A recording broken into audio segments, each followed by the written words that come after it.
How does college football work?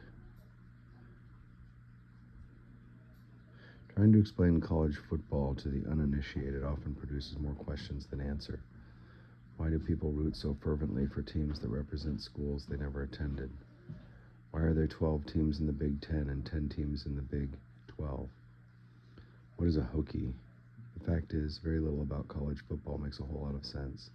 But in an effort to bring order to chaos, we selected 5 frequently asked questions to answer a beginner's guide to America's second favorite sport. What constitutes major college football?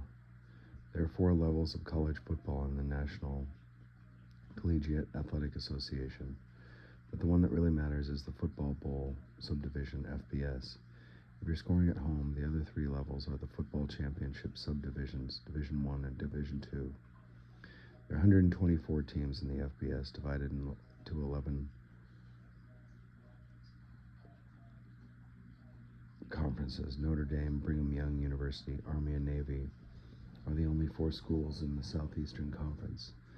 The Big 7 and the Big 10 in the Pac-12, the Big East, the Atlantic Coast Conference, considered to be major. Southeastern Conference, or SEC, is comprised largely of public institutions in the former Confederacy. It has earned the reputation as being the best football conference in the country by virtue of having a member institution win the national championship each of the last seasons.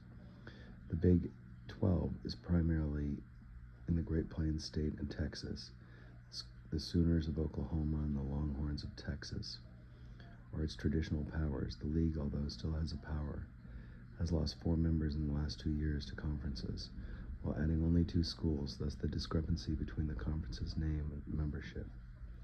The Big Ten, the nation's oldest conference, features mostly large land-grant institutions from the upper Midwest, Ohio State, Michigan, Nebraska, and Penn State representing top programs. Having been known as the Big Ten since 1917, the conference kept the name despite adding Penn State in 1993 and Nebraska in 2011.